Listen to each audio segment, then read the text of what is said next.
Que le Seigneur soit loué. Nous allons prendre nos Bibles et nous allons continuer notre enseignement.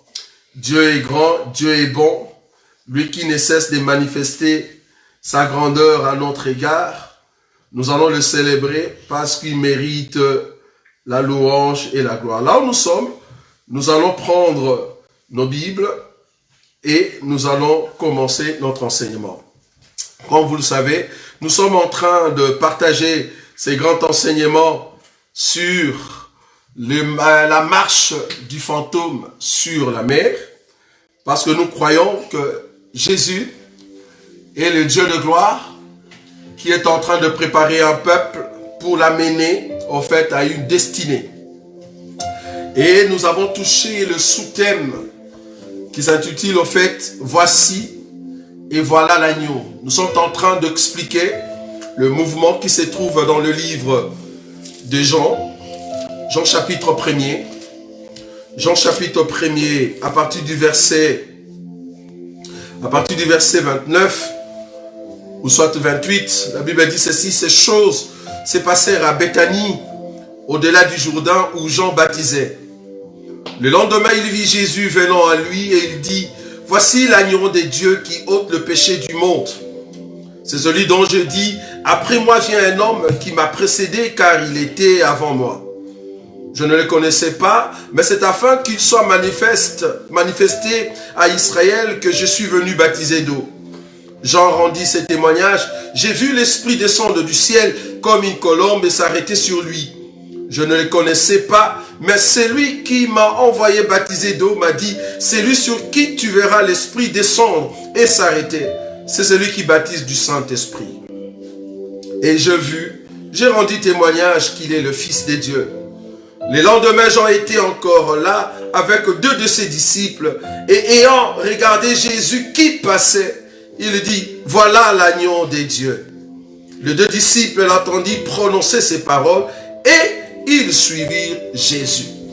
Ça, c'est au fait le passage clé pour notre premier sous-thème, pour ce grand enseignement sur la marche du fantôme sur la mer vers Bethsaïda. Donc, je commençais avec ces premiers sous-thèmes et c'est là-bas que nous sommes en train de décortiquer petit à petit pour comprendre au fait quand est-ce que le fantôme va marcher sur la mer et qu'est-ce qui va se passer sur la mer, quels sont les éléments qu'il va faire sur la mer, quels sont les éléments liés à notre temps alors qu'il marche sur la mer, jusqu'à ce qu'il va rencontrer la barque et entrer dans la barque et aller de l'autre côté. Donc c'est très important, c'est vraiment un grand enseignement parce que nous allons petit à petit déchirer cet animal afin de ressortir de morceaux qui nous convient afin de bien manger. Alors la fois passée, nous avons parlé de Zimri et de Cosbi, qui n'est rien d'autre que un peuple, enfin une personne qui avait amené au fait une femme étrangère dans les camps d'Israël et qui est de la descendance de Siméon. Nous avons démontré que Zimri, qui était de la descendance de Siméon, c'était l'agneau au fait qui ôtait le péché du monde, parce que nous avons démontré que Siméon, c'est l'agneau qui se cache dans les lions. C'est-à-dire, c'est le miel qui se cache dans les lions que Samson avait déchiré. Et là, nous avons démontré que Zimri, c'était au fait la personne qui devait mourir pour que la plaie cesse en Israël. Parce que Israël pleurait et il voulait que Dieu puisse l'épargner. Parce qu'il y avait la malédiction sur Israël. Pour que la malédiction soit ôtée, on a tué Zimri et sa femme. Et c'est comme ça que Dieu avait empêché que la plaie continue. Et nous avons démontré que le monceau, c'est là-bas que nous avions terminé la fois passée, nous avons démontré que dans le Jourdain, il y avait au fait ce que nous appelons l'autel. Pourquoi Jésus devait recevoir le baptême dans le Jourdain? C'est parce que dans le Jourdain, il y avait un autel. Cet autel attendait l'animal que nous appelons l'agneau. Il devait être tué au fait sur l'autel. Or, cet autel se trouvait dans le Jourdain. C'est là-bas que nous sommes partis dans le livre de Josué que je peux donner l'écriture aujourd'hui. Je suis dans le livre de Josué. Josué chapitre 3. C'est là-bas que nous commençons aujourd'hui notre continuité. Josué chapitre 3. Josué chapitre 3, je vais prendre un verset ici, voire même deux. Josué chapitre 3, je prends le verset 10. La Bible dit ceci. Josué dit, à ceci vous reconnaîtrez que les dieux vivants est au milieu de vous et qu'il chassera devant vous les Cananéens, les Essiens, les Éviens, les Phérésiens, les Girgasiens, les Amoréens et les Jébusiens. Voici l'arche de l'alliance du Seigneur de toute la terre va passer devant vous dans le Jourdain. Maintenant prenez 12 hommes parmi les tribus d'Israël, un homme de chaque tribu, et dès que les sacrificateurs qui portent l'arche des dieux, le Seigneur de toute la terre, poseront la plante de pied dans les eaux du Jourdain, les eaux du Jourdain seront coupées, et les eaux qui descendent d'en haut, et elles s'arrêtent en un monceau. Je peux sauter, je prends Josué chapitre 4, parce que je suis en train de montrer le pierre qu'on avait pris du côté du désert, qu'on a amené dans l'eau, et on a pris d'autres pierres qu'on avait enlevées dans l'eau, et on l'a amené de l'autre côté du Jourdain, c'est-à-dire à Gilgal. C'est très important. Donc j'avais signifié que c'est le baptême d'Israël. Or, Israël c'est Jacob, le véritable Jacob, c'est lui qui doit supplanter son grand frère qui n'est rien d'autre que Moïse, donc n'est rien d'autre que le Seigneur Jésus. Donc Jacob qui est en train de recevoir le baptême dans le Jourdain, il doit mourir dans le Jourdain et il doit ressusciter. Donc les pierres qui sont sorties du côté du désert, ce sont les pierres qu'on a mis dans l'eau, et on a pris les pierres qui étaient dans l'eau, on les a amenées de l'autre côté. Or, les pierres qu'on a mis dans l'eau, on a formé l'autel. Et les pierres qu'on a amenées de l'autre côté aussi, on a formé aussi l'autel. Mais il faut comprendre que c'est le baptême, c'est-à-dire la mort et la résurrection d'Israël. La résurrection de Jacob. Alors, j'avais dit la fois passée que l'autel en question signifie en fait le lieu de la mort. Bon, on peut le voir aujourd'hui pour prouver que l'autel c'est le lieu de la mort. Quand on parle de l'autel, c'est pour qu'un mort soit mis dessus, ou un animal, vous voyez? Donc, c'est-à-dire, c'est le lieu de la mort. Donc, je suis en train de prendre cette écriture, remarquez avec moi. Je prends maintenant Josué chapitre 4, j'ai déjà lu le verset chapitre 3. Josué chapitre 4, je prends le verset 1er. Lorsque toute la nation eut achevé de passer le Jourdain, l'Éternel dit à Josué, prenez 12 hommes parmi le peuple, un homme de chaque tribu, donnant-lui cet ordre. Enlevez d'ici du milieu du Jourdain, de la place où les sacrificateurs se sont arrêtés de pied ferme, 12 pierres que vous emporterez avec vous et que vous déposerez dans le lieu où vous passerez cette nuit. Donc, le pierre qu'ils ont enlevé dans l'eau, ils l'ont amené de l'autre côté, là où ils vont passer la nuit. Ils ont passé la nuit tout près de Gilgal. Vous voyez? C'est très important. Mais le pierre maintenant qu'ils ont pris du côté du désert, ils ont remplacé là où ils ont pris au fait le 12 pierres. Ça c'est le verset 9. Parce qu'il y a d'autres bien-aimés qui voulaient ces chapitres, en fait, ces passages. Donc, Josué chapitre 4, le verset 9. Josué dressa aussi 12 pierres au milieu du Jourdain, à la place où s'était arrêté le pied de sacrificateur qui portait l'arche de l'alliance, et elles y sont restées jusqu'à ce jour. Voilà. Elles y sont restées jusqu'à ce jour. C'est ça l'autel qui se trouvait dans le Jourdain. Et c'est comme ça que nous avons expliqué que cet autel, c'est ça qui prouve que c'était un lieu de sacrifice. Et quand Naaman est entré dans l'eau cette fois, il était en train de laisser à la croix ou à l'autel tous ces lèpres. Parce qu'il n'y a que la croix, parce que l'autel c'est la croix. C'était pour prouver aussi que le Jourdain était en Airain. Quand nous parlons de l'Airain, nous parlons du parvis. Là où il y a la mort, c'est-à-dire là où on doit tuer l'animal. Donc le Jourdain, c'était l'autel, c'était en Airain, c'est là-bas que nous avons expliqué les ventres. Pour ceux qui nous rejoignent seulement aujourd'hui, allez voir l'enseignement de la fois passée, c'est là-bas que nous avons expliqué le ventre, pour dire que le ventre, c'était un airain, pour qu'on puisse tuer, au fait, Zimri. Vous voyez? Voilà. Donc, l'autel se trouvait dans le Jourdain. Pourquoi? Parce que le Jourdain, c'est en airain, là où on doit tuer l'animal.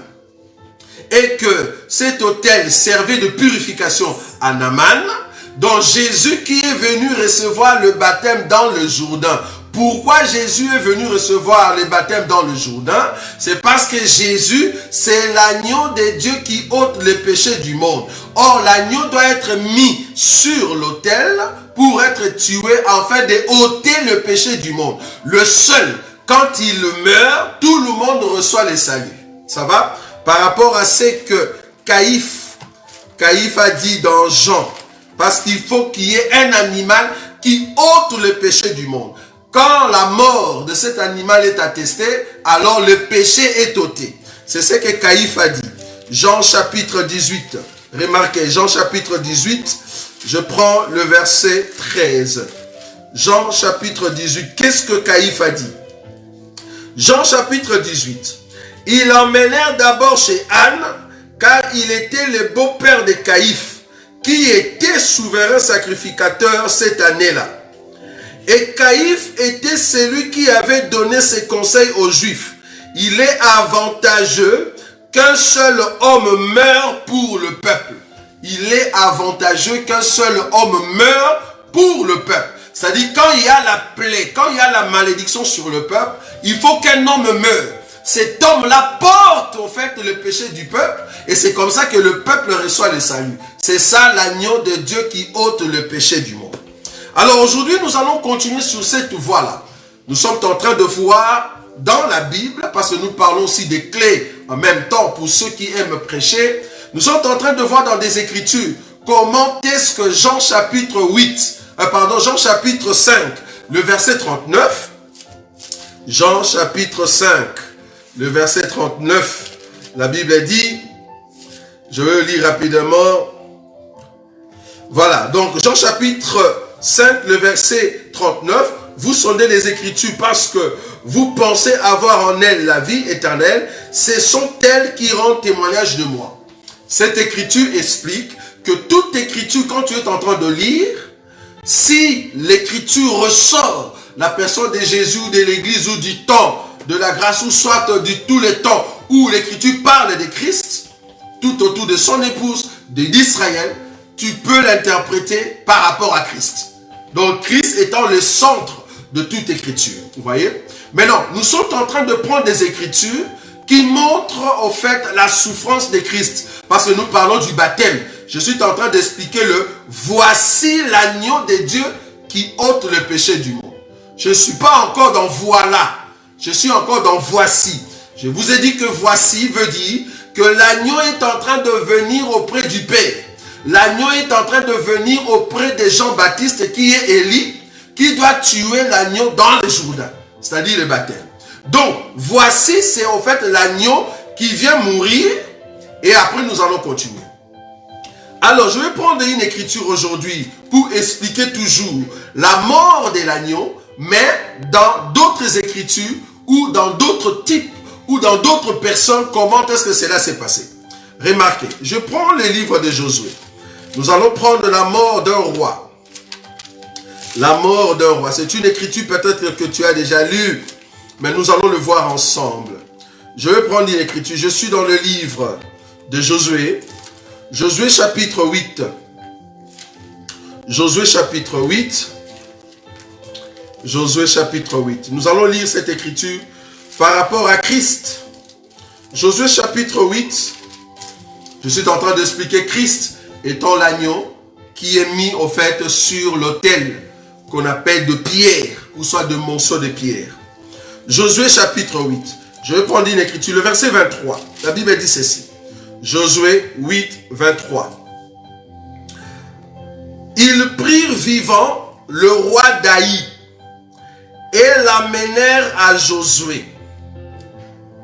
Lorsque Israël eut achevé de tuer tous les habitants d'Aï, dans la campagne, dans les déserts, où il avait poursuivi, et qui furent jusqu'au dernier passés au fil de l'épée, tout Israël revint vers Haï et la frappa du tranchant de l'épée.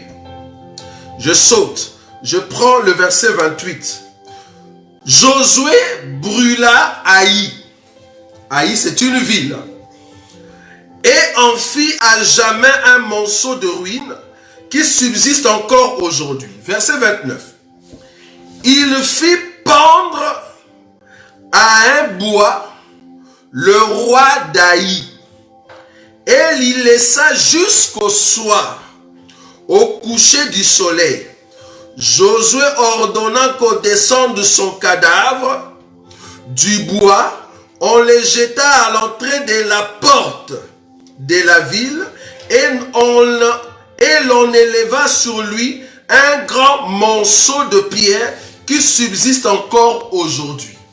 C'est le verset 29 qui nous intéresse. Je suis en train de prendre des écritures dans l'Ancienne Alliance pour te ressortir la souffrance de Christ. Ici, Josué, quand il est entré maintenant dans le territoire de Canaan, ils sont sortis des déserts, ils ont traversé le Jourdain, ils sont entrés maintenant dans Canaan, ils ont commencé à frapper des nations qui se présentaient contre eux. Maintenant, qu'est-ce qui se passe? Ils ont frappé une ville qu'on appelle Haï. Et en frappant cette ville, ils ont pris le roi. C'est-à-dire, ils ont pris l'autorité. C'est-à-dire, ils ont pris celui qui gouvernait cette ville-là. Donc, ils voulaient détruire toute une ville et ils ont pris le roi en question.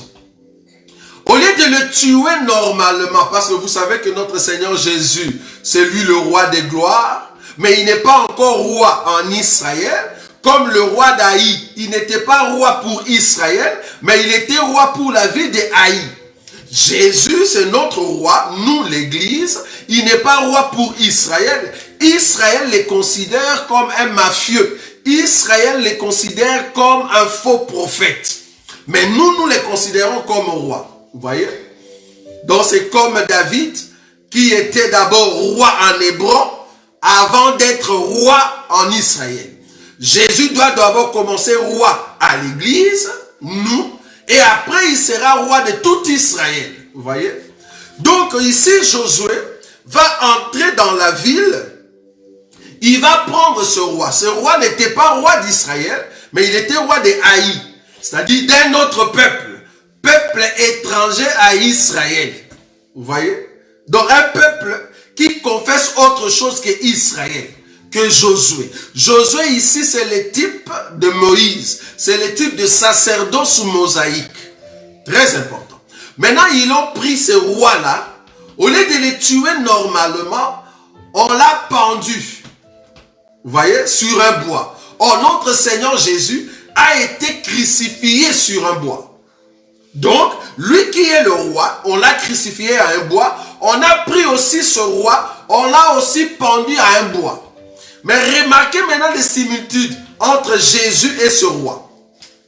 La Bible dit ceci, le verset 29. Parce que nous sommes en train d'expliquer la souffrance de Jésus. Pourquoi? Parce qu'il est le « voici l'agneau de Dieu qui ôte le péché du monde ». Il n'est pas encore le voilà.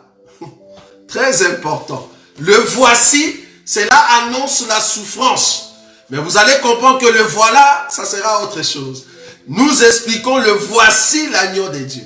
Voici l'agneau de Dieu, il doit mourir et il doit ressusciter.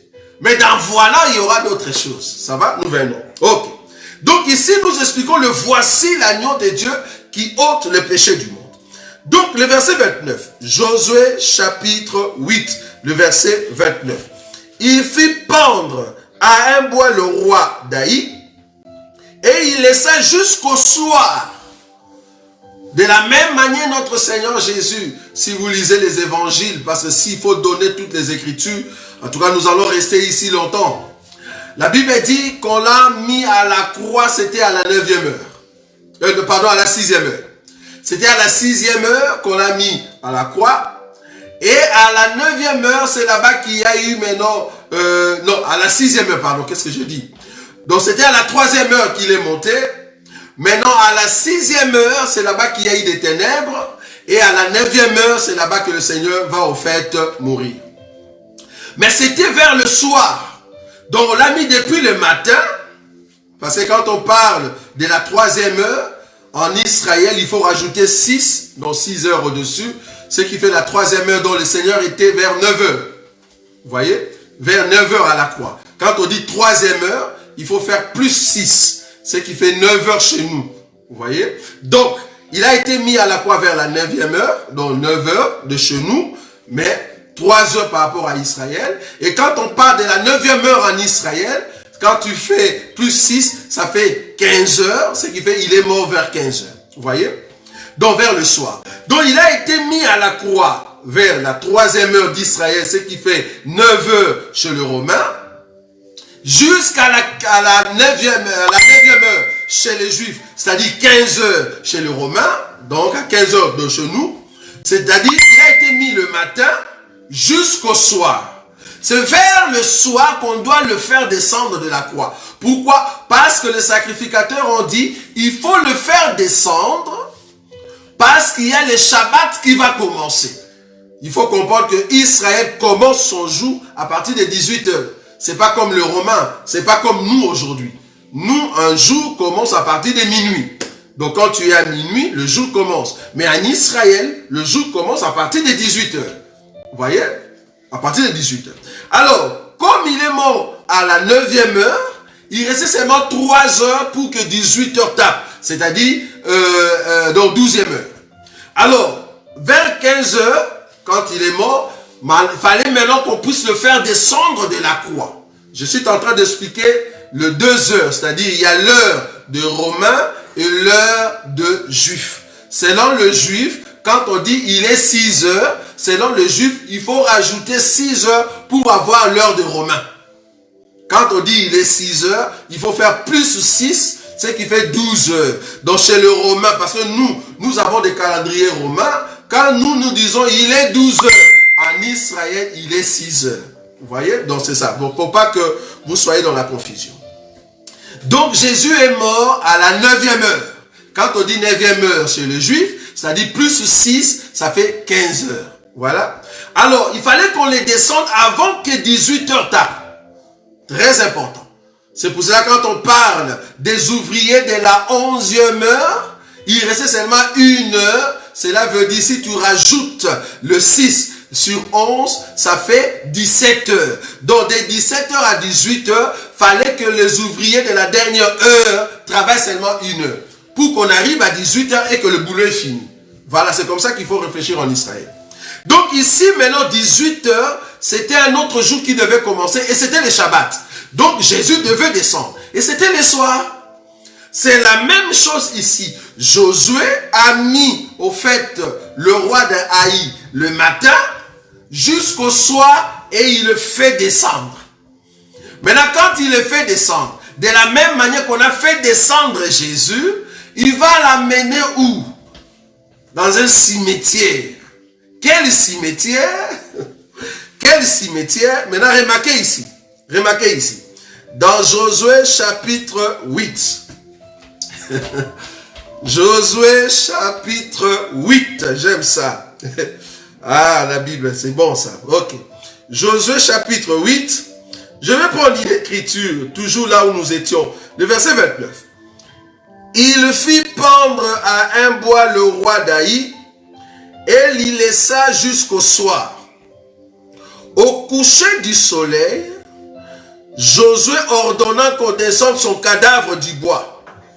On les jeta à l'entrée de la porte de la ville et l'on éleva sur lui un grand monceau de pierre qui subsiste encore aujourd'hui. Ok. Donc ce roi, quand il est mort, on l'a amené à la porte de la ville. En d'autres termes, là où il y a séparation entre la ville et les dehors.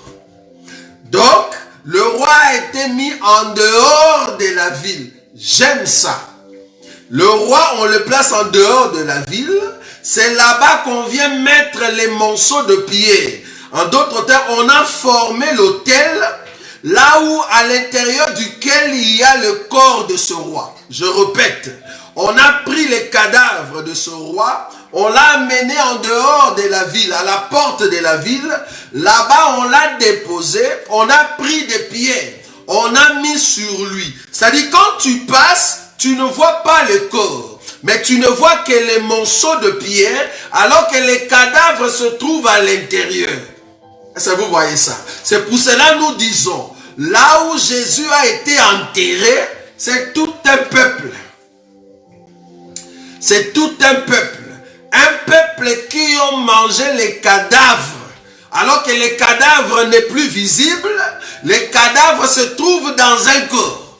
Quand tu passes, tu ne vois plus les cadavres, mais en réalité, les cadavres se trouvent dans un corps de pierre. Les pierres vivantes cachent au fait les cadavres. J'aime ça, bien-aimé. Donc, le peuple de Dieu qui sont des pierres vivantes, en eux, il y a les cadavres du roi que personne ne voit. Mais quand tu passes, tu vois seulement le pied. Parce que les cadavres est caché à l'intérieur. Donc, nous sommes le cimetière de Jésus. Quand nous disons ces choses, on nous trouve comme de fous.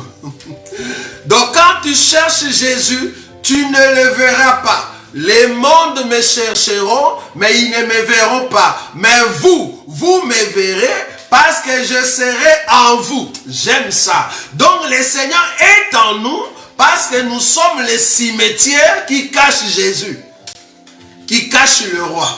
Est-ce que vous voyez ça? Nous sommes des pierres vivantes qui cachent Jésus à l'intérieur.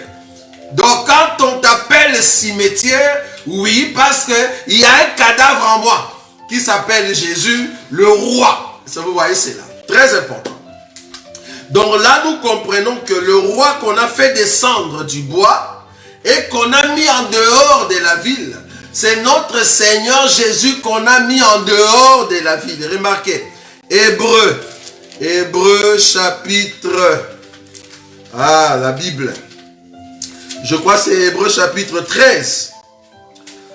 Hébreux chapitre 13, le verset 12.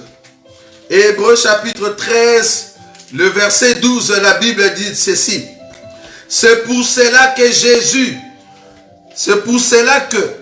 aussi, afin de sanctifier le peuple. Écoutez bien cette écriture.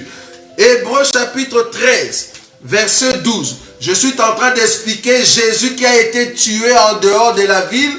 Cela veut dire que les cadavres est au milieu de l'église. Toi et moi, nous avons en nous Jésus. Nous sommes les cimetières qui cachent Jésus. Les tombeaux qui cachent Jésus. Vous voyez? Remarquez. Hébreux chapitre 13, le verset 12. C'est pour cela que Jésus aussi, afin de sanctifier le peuple par son propre sang, a souffert hors de la porte. A souffert hors de la porte. Vous voyez? Le verset 13. Sortons donc pour aller à lui hors du camp en portant son opprobre. Donc les pierres ont porté l'opprobre du cadavre. Parce que les cadavres c'est l'opprobre. Les cadavres est en train de suer Israël. On l'a jeté dehors. Or, qui sont dehors? C'est dehors les chiens. Donc ce sont des chiens qui sont dehors et qui ont mangé les cadavres que Israël a jetés. Est-ce que vous voyez ça? Ils ont mangé les cadavres que Israël a jetés. C'est comme ça que les cadavres se trouvent en nous. Très important. Voilà. Donc je suis en train d'expliquer le roi qu'on a jeté dehors. Ça c'est bon. Donc, on a formé l'autel. Donc quand nous voyons l'autel, cela veut dire qu'il y a un mort. Cela veut dire qu'il y a un sacrifice. Donc quand Josué pose l'autel dans le Jourdain, cela veut dire que le Jourdain devient un endroit où on doit abattre ou tuer quelqu'un. Vous voyez? C'est très important ça. Ok. Je vais prendre encore un élément. Je suis en train d'expliquer la souffrance du Seigneur Jésus par rapport à voici l'agneau de Dieu qui ôte le péché du monde. Quand on dit voici l'agneau de Dieu qui ôte le péché du monde, cela veut dire il vient pour mourir. Très important. Voilà. Alors, je vais prendre une autre écriture. Là, j'ai expliqué le roi de Haï qui a été jeté en dehors de la ville pour que le pierre cache son tombeau. Or, le pierre qui cache son tombeau, l'autel en question qui cache son tombeau, c'est toi et moi, l'église aujourd'hui. Voilà. Je vais prendre encore une autre écriture. Remarquez. Je suis dans le livre de Josué. Je suis en train d'expliquer la souffrance du Seigneur Jésus. Josué chapitre 7. Tout à l'heure, on a lu Josué chapitre 8. Là, maintenant, je vais lire Josué chapitre 7. La Bible dit ceci. Je commence à partir du verset. Je prends le verset. Josué chapitre 7. Je commence à partir du verset 10. C'est une histoire que toi et moi nous connaissons. C'est par rapport à Akan. Josué chapitre 7. Je commence à partir du verset 10. La Bible dit ceci. L'Éternel dit à Josué, lève-toi. Pourquoi restes-tu ainsi couché sur ton visage? Israël a péché. Ils ont transgressé mon alliance que je leur ai prescrite.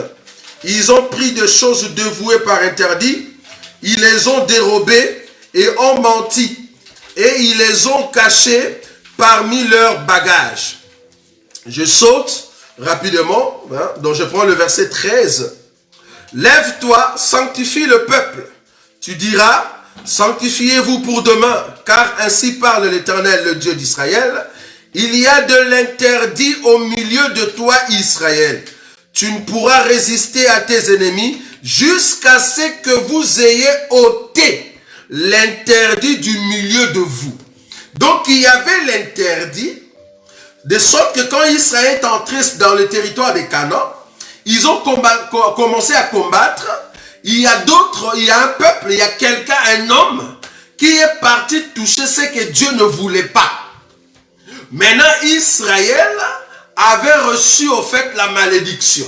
Pour que la malédiction soit ôtée, il faut enlever cet interdit. Oh, cet interdit, c'était un homme. C'est-à-dire, si vous enlevez cet homme-là, Israël est propre. Dieu peut maintenant regarder Israël. Pourquoi? Parce que cet homme a été ôté. Donc il y avait de l'interdit. Maintenant, remarquez le verset, parce que je ne saurais pas lire tous les chapitres. Je prends le verset 16. Josué s'éleva le bon matin et il fit approcher Israël selon ses tribus. Et la tribu de Juda fut désignée. Parce que le Seigneur avait dit, tu vas placer les tribus et moi-même je vais désigner où se trouve l'interdit. Qui est cet homme qui a porté au fait, qui est l'agneau de Dieu qui doit ôter l'interdit et ôter la malédiction. Vous voyez? Donc Dieu lui-même va choisir dans les 12 tribus, il y aura un homme, quelqu'un dans une tribu, c'est lui qui a au fait le péché sur lui, qui fait que tout Israël a reçu le péché. Maintenant, quand le peuple d'Israël commençait à se présenter devant Josué, Dieu a choisi que c'est Judas. C'est dans la famille de Judas que nous voyons quelqu'un. Pas n'importe qui, c'est dans la famille de Judas. Ok, c'est là-bas qu'il y a un homme qui a au fait ce péché-là. Il faut aller le trouver. Vous voyez? Et c'est comme ça qu'on a choisi au fait la famille de Judas. Dans le verset 16. Josué s'éleva le bon matin et il fit approcher Israël selon ses tribus. Et la tribu de Juda fut désignée. Ok, je saute. Je vais rapidement. Si vous continuez, vous allez voir le verset. Je prends le verset 19.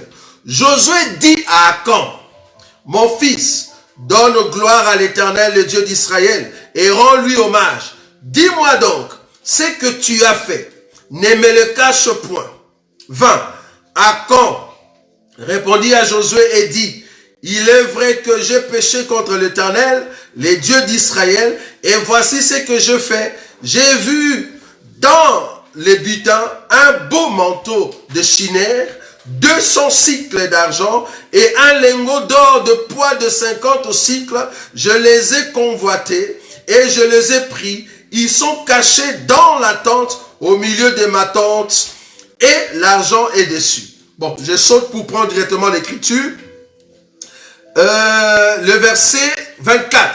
Josué et tout Israël avec lui prirent Akan, fils de Zérak, l'argent, les manteaux, les lingots d'or, le fils et le fils d'Akan, ses bœufs, ses ânes, ses brebis, sa tente, et tout ce qui lui appartenait, et ils le firent monter dans la vallée d'Akor. J'aime ça. Dans la vallée d'Akor, que Dieu nous donne le temps d'expliquer toutes ces choses.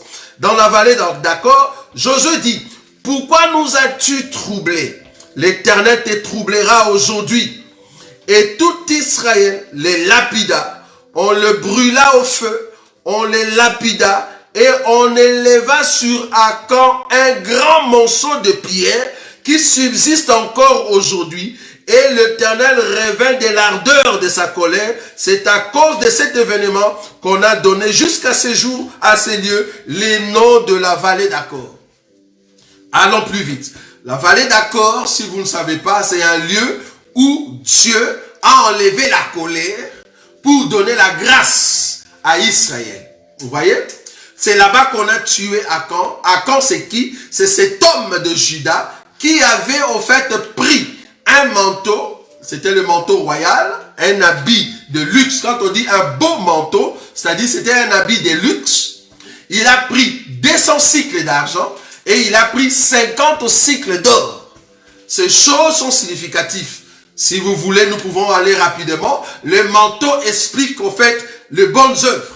Dans la Bible, quand on parle du manteau, c'est au fait le pouvoir. C'est aussi au fait la grâce de Dieu. Parce que le manteau, c'est toute une personne qui vient te donner une grâce. Toi qui n'étais pas dans la vie royale, Dieu te fait entrer dans la vie royale. C'est-à-dire dans le manteau magnifique. Or, le manteau magnifique que nous devons revêtir, c'est notre Seigneur Jésus-Christ.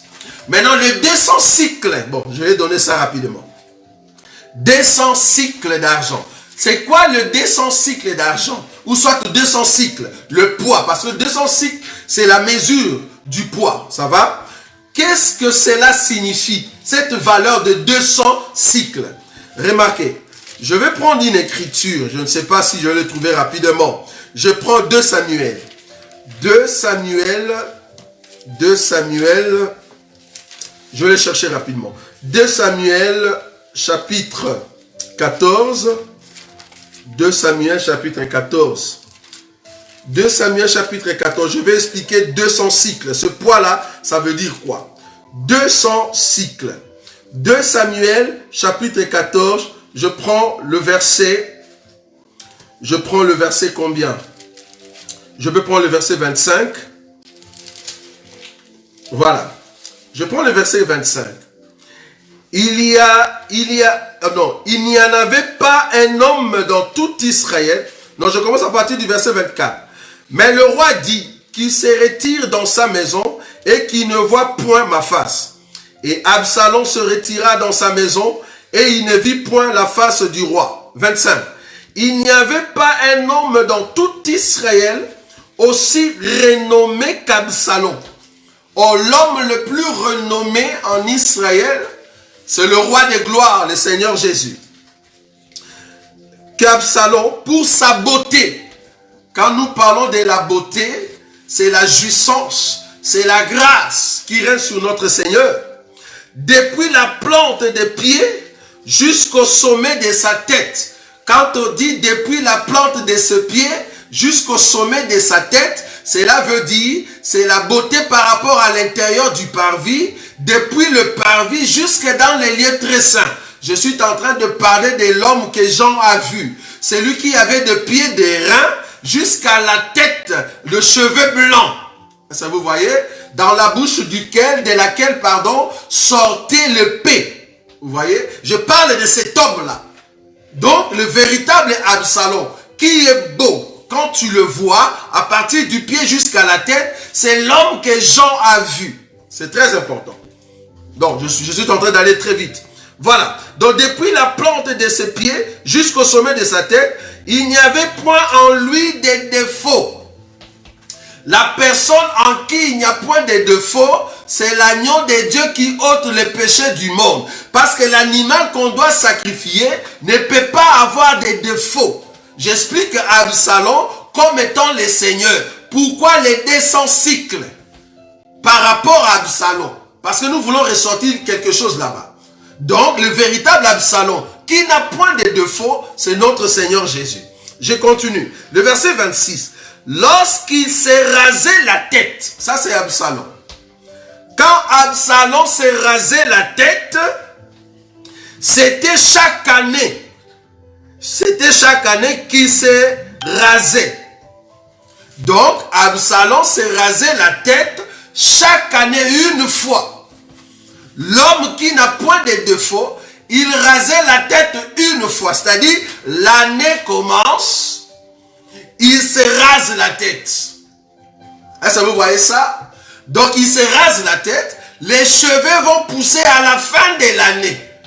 Mais quand l'année commence, il se rase la tête et les cheveux vont pousser à la fin de l'année. Donc, tout au long de l'année, Absalom n'a pas de cheveux.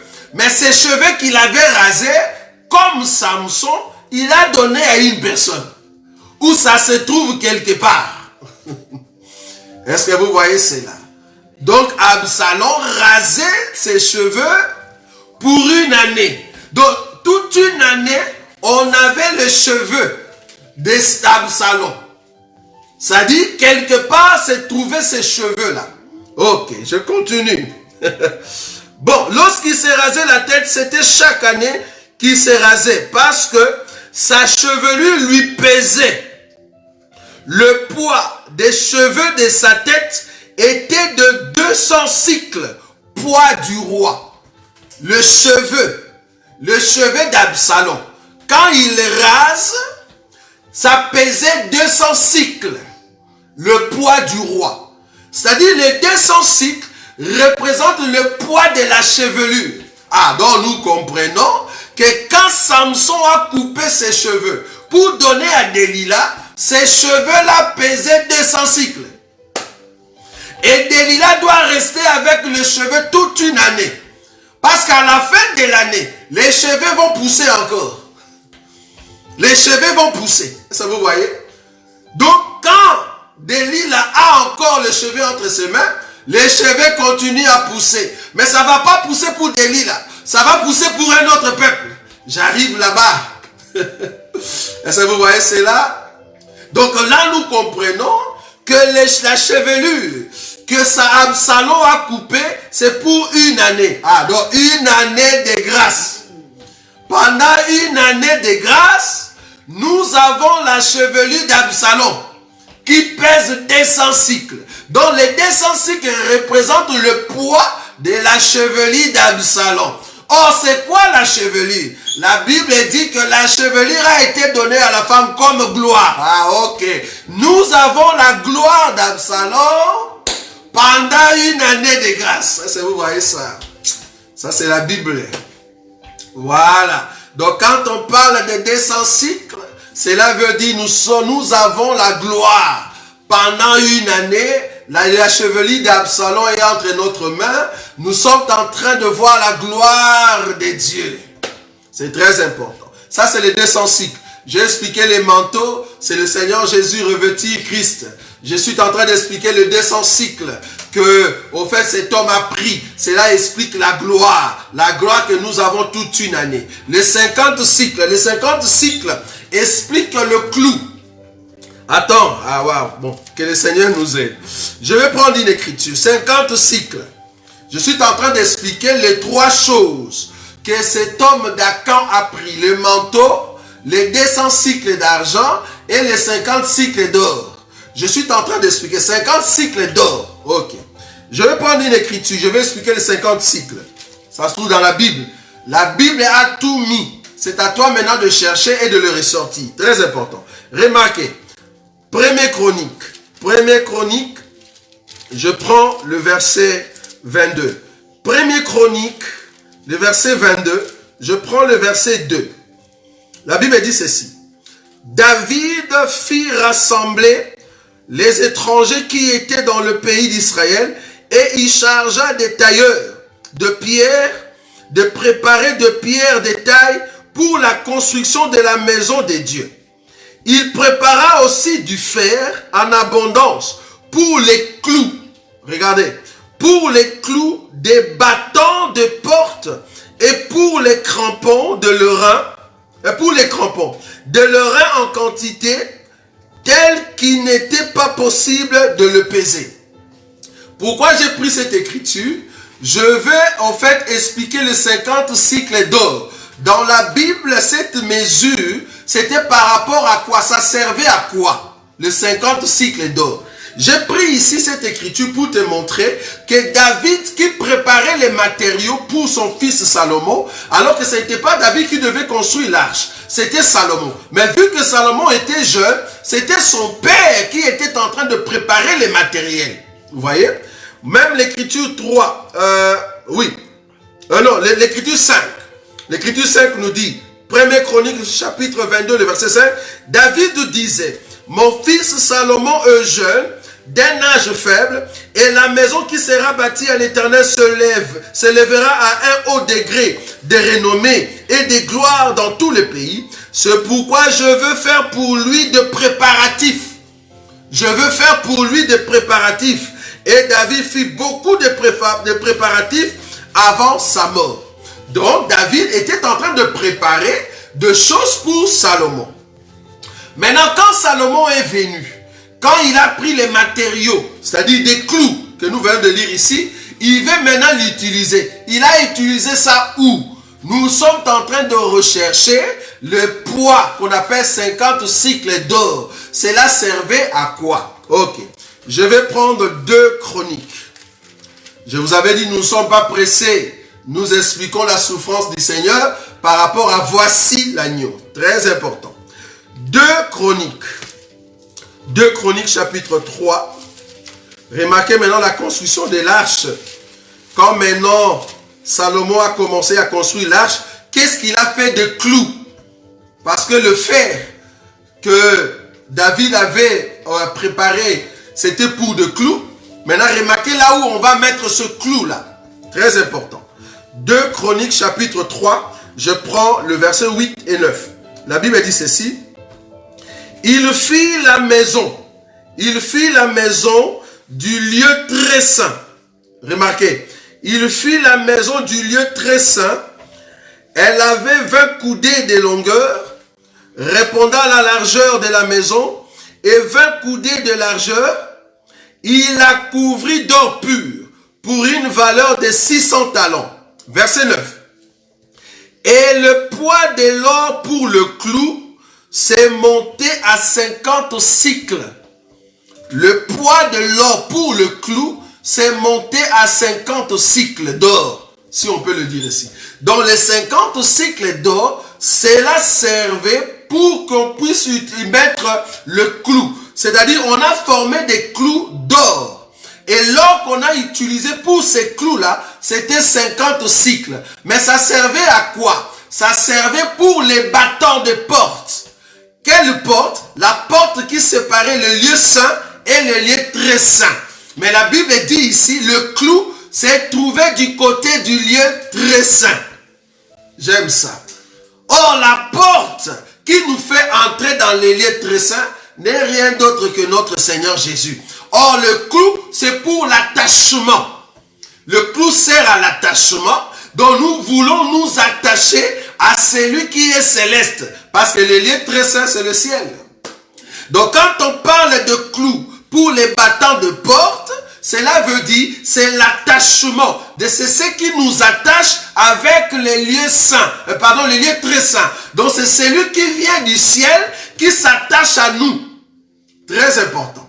Parce que l'or, c'est la divinité. C'est les dieux qui viennent du ciel, qui viennent nous attacher à nous. Nous qui sommes un peuple qui est dans les lieux très saints.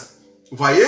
Donc, l'or en question ici servait pour qu'on puisse mettre de clous sur les battants des portes. Donc, les 3 choses que Akan a pris, c'était le manteau, cela explique le revêtement de notre Seigneur Jésus. C'était le 200 cycles d'argent. Le 200 cycles, ça explique la gloire de Dieu sur nous.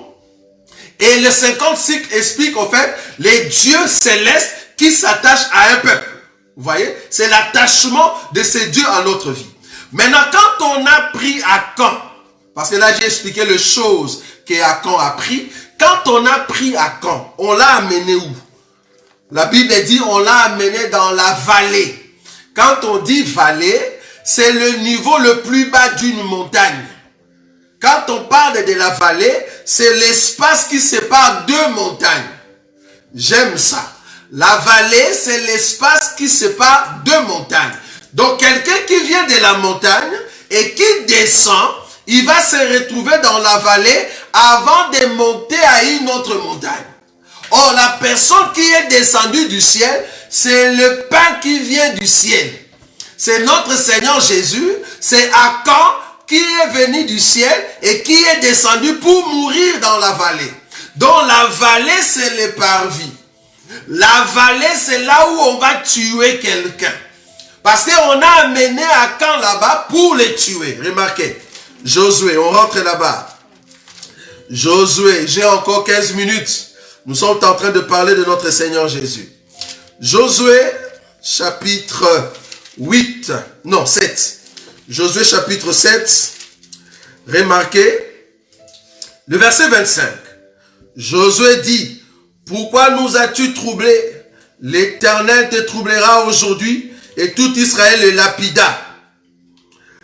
Tout Israël les lapida, on le brûla au feu et on les lapida. Et on éleva sur Akan un grand monceau de pierre qui subsiste encore aujourd'hui. Et l'Éternel revint de sa ardente colère. C'est à cause de cet événement qu'on donna jusqu'à ce jour, à ces lieux, les noms de vallée d'Accord. Donc, vallée d'Accord, c'est au fait le bas de la montagne. Or, la vallée, c'est au fait le parvis, là où on a tué Akan. Donc, c'est là-bas, dans le parvis, qu'il y a la croix, qu'il y a au fait l'autel, là où on est en train de tuer Akan. Et comment est-ce qu'on l'a tué? On a formé l'autel. Remarquez le verset 26. On éleva sur Akan un grand monceau de pierres. Vous voyez? Comme le roi d'Aï, on a amené le roi dehors la ville. De la même manière, Akan, on a quitté, au fait, là où ils étaient, on l'a amené à la vallée. C'est là-bas qu'on l'a tué. C'est là-bas qu'on a mis un monceau de pierre. C'était à la vallée. Donc, nous sommes en train de dire que le monceau de pierre explique les parvis, là où les parvis étaient avec tous ces ustensiles en airain. Donc, le Jourdain était en airain. Voilà. On peut prendre plusieurs écritures pour expliquer que voici l'agneau de Dieu qui ôte le péché du monde. Cela veut dire que le Seigneur vient pour mourir. Mourir où? Sur les parvis. Ok, nous allons continuer. Maintenant, rentrons dans notre écriture. Là, j'ai expliqué Akan. J'ai expliqué le roi d'Aï. Rentrons maintenant dans notre écriture. Jean, chapitre 1er. Je veux maintenant expliquer la sortie du Seigneur. Parce que vous comprenez que quand le Seigneur meurt, c'est l'entrée. Le Seigneur qui est mort dans le Jourdain, c'est au fait l'entrée dans l'eau. Maintenant, je vais expliquer la sortie du Seigneur d'eau. C'est très important. L'entrée dans l'eau, cela explique la souffrance du Seigneur. Il est mort dans le Jourdain. Il est mort dans le parvis. Il est mort sur l'autel. Il est mort sur la croix. J'espère que vous avez compris. Maintenant, nous allons expliquer la sortie du Seigneur. C'est très important. Remarquez, Jean chapitre 1er. Je suis en train d'aller petit à petit pour que vous compreniez cet enseignement de la marche du fantôme sur la mer. Très important. Jean chapitre 1er. Je vais prendre encore l'écriture que nous avons déjà lue tout à l'heure. Le verset 29. Le lendemain, il vit Jésus venant à lui et il dit, voici l'agneau de Dieu qui ôte le péché du monde. C'est celui dont je dis, après moi vient un homme qui m'a précédé, car il était avant moi. Je ne les connaissais pas, mais c'est enfin qu'il soit manifesté en Israël que je suis venu baptiser d'eau. Jean rendu ce témoignage. J'ai vu l'Esprit descendre du ciel comme une colombe et s'arrêter sur lui. Je prends cette écriture, je vais aller dans le livre de Matthieu. Je vais comprendre qu'est-ce qui s'est passé. Matthieu chapitre 3. Je vais prendre l'écriture quand Jésus est sorti d'eau. Matthieu chapitre 3. C'est là-bas que nous allons nous arrêter aujourd'hui. Matthieu chapitre 3. J'ai déjà expliqué Jésus qui entre dans l'eau. Maintenant, j'explique Jésus qui sort d'eau. Qu'est-ce qui se passe? Alors, Matthieu chapitre 3, le verset, je vais prendre le verset, Matthieu chapitre 3, le verset 16. Matthieu chapitre 3, le verset 16. Dès que Jésus eut été baptisé, il sortit de l'eau et voici les cieux s'ouvrirent. Voici les cieux s'ouvrirent et il vit l'Esprit de Dieu descendre comme une colombe et venir sur lui. Et voici une voix fit entendre des cieux ces paroles. Celui-ci est mon fils bien-aimé en qui j'ai mis toute mon affection. Je ferme ma Bible parce que nous allons terminer pour aujourd'hui. Qu'est-ce que cela signifie? Le Seigneur est mort dans le Jourdain. Or, dans le Jourdain, il y a l'autel. Le Père l'a sacrifié. Maintenant, il faut qu'il y ait la résurrection. Donc ici, je vous avais dit au départ, c'est Abraham qui est en train de prendre Isaac. Il le pose sur l'autel qui est le Jourdain. Mais pour mettre le couteau, il va enlever Isaac. Il le remplace par les béliers. Vous voyez? Et il va tuer les béliers. Ça, c'est le Seigneur qui est dans l'eau. Maintenant, le Isaac qui est vivant à côté de son père, c'est la résurrection du bélier. Je ne sais pas si vous voyez ça. Je répète. Isaac qui est mis sur l'autel et qu'on veut mettre le couteau, c'est le Seigneur qui vient pour entrer dans l'eau. Mais quand il entre dans l'eau, Isaac est remplacé par les béliers. On a tué les béliers par Abraham. Et après le bélier est mort, le sacrifice a été agréé. Maintenant, Isaac qui est vivant à côté d'Abraham, après la mort du bélier, en réalité, c'est la résurrection du bélier. C'est-à-dire, Isaac est mort typiquement par rapport au bélier et Isaac est ressuscité.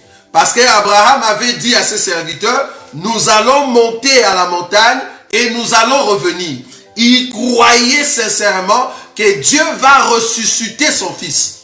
Donc Isaac qui rentre à la maison, c'est la résurrection d'Isaac. Ok, là nous avons compris. Maintenant, ici avec Jean-Baptiste. Jean-Baptiste qui est l'Élie, c'est-à-dire le Père, il va baptiser Jésus. Il le fait entrer dans l'eau. En d'autres termes, le Père a tué le Fils. Maintenant, la sortie d'eau. Le fait que Jésus est sorti, c'est pour cela nous disons que les baptêmes, ça doit être tous les corps doivent entrer dans l'eau. Parce que cela explique la mort. On ne peut pas te baptiser seulement d'aspersion. Non, les baptêmes, c'est tu entres dans l'eau. Si nous pouvons monter pour les baptêmes, Jésus qui vient du ciel, il vient sur la terre, il doit entrer dans les mondes.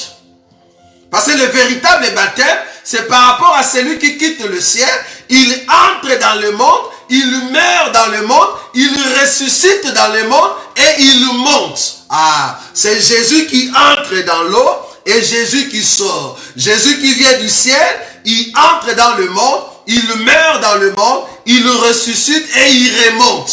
C'est ça le baptême, bien-aimé. C'est ça la signification du baptême. Mourir et ressusciter. Vous voyez? Donc, Jean-Baptiste qui met Jésus dans l'eau, c'est le Père qui a tué son Fils.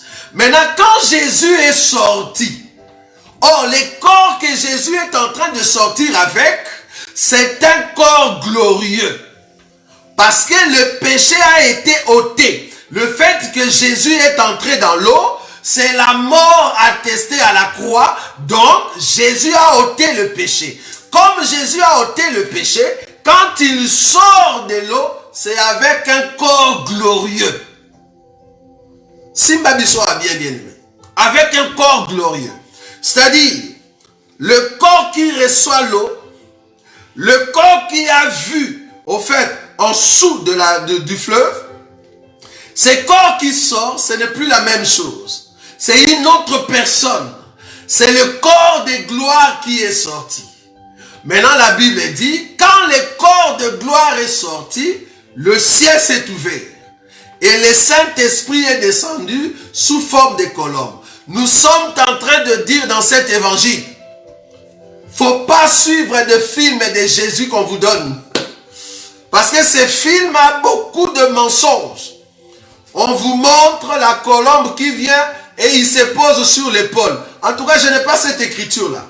Bon, si on me donnait, je vais toujours me repentir. Mais en tout cas, je cherchais dans la Bible, je n'ai pas vu la colombe se poser sur l'épaule. Parce que c'est l'Esprit de Dieu.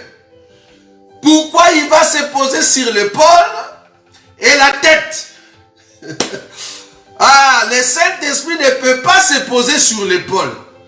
Vous avez très mal expliqué votre film. Selon la révélation des Écritures, quand les cieux sont ouverts, la Bible dit que l'Esprit est venu se poser sur lui. Ah, nous prenons l'Écriture qui nous parle de l'huile qui descend sur la tête d'Aaron. Vous voyez?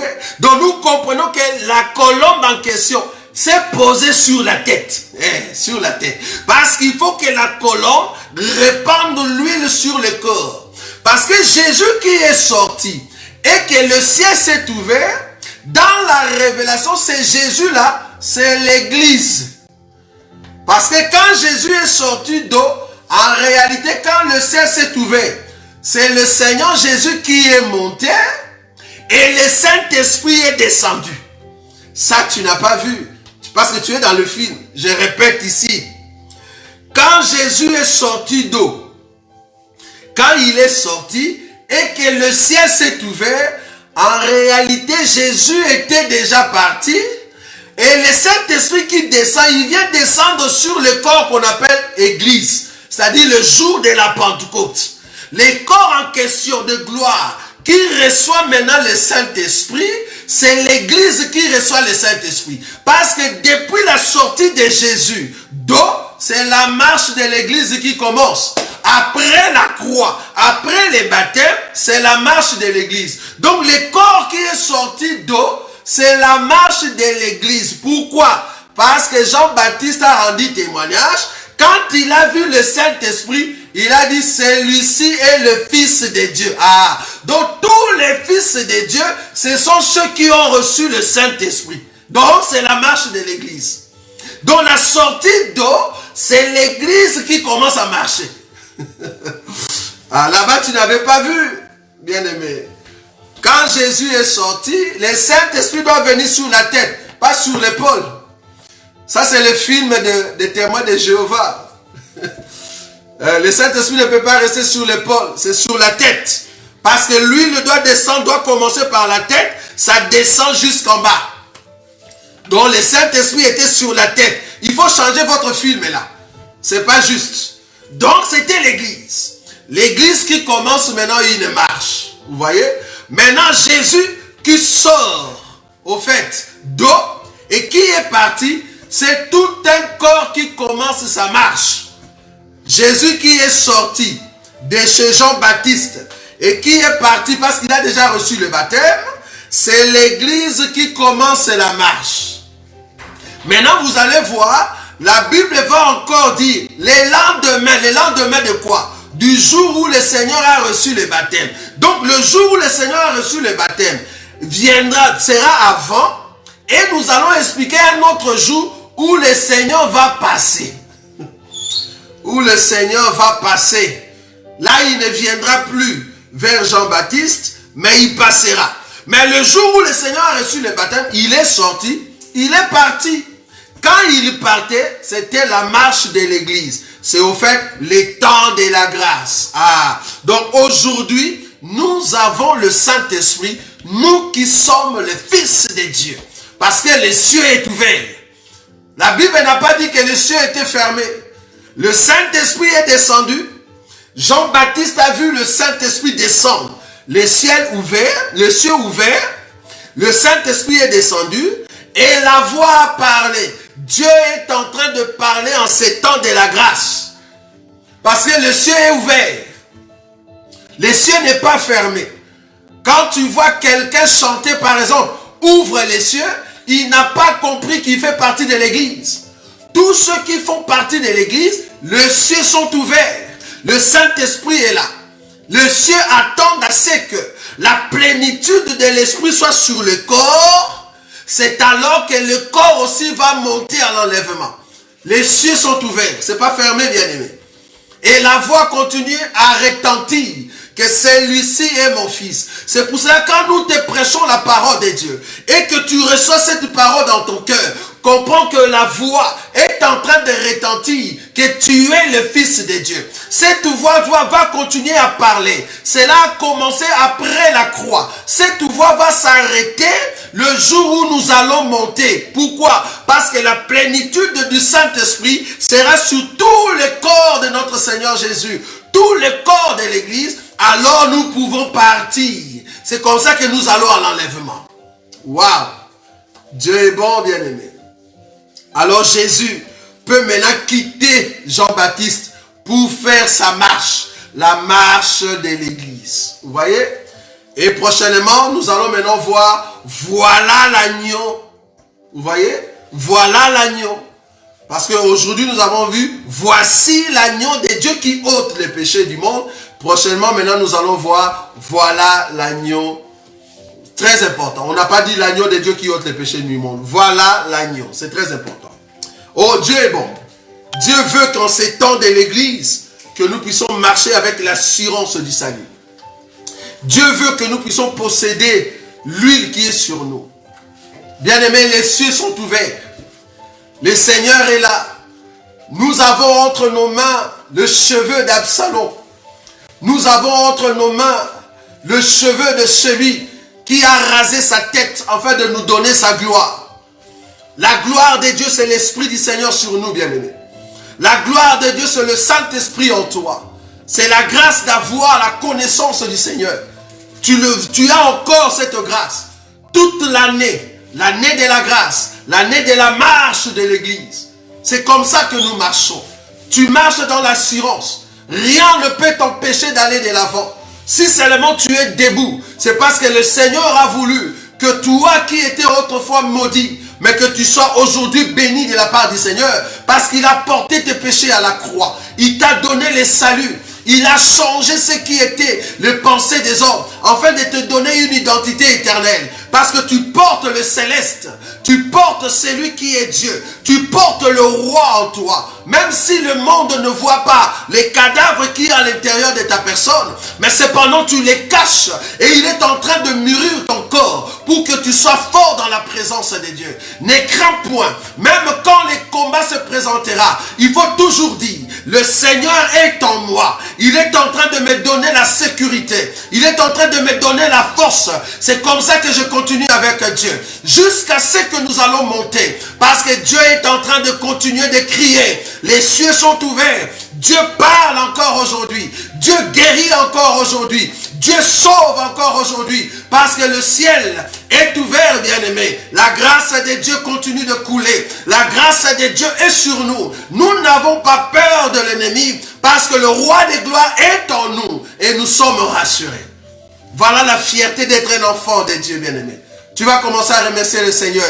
Commence à élever la voix là où tu es. Remercie le Seigneur, bien-aimé. Commence à prier. Commence à prier. Merci, Seigneur Jésus.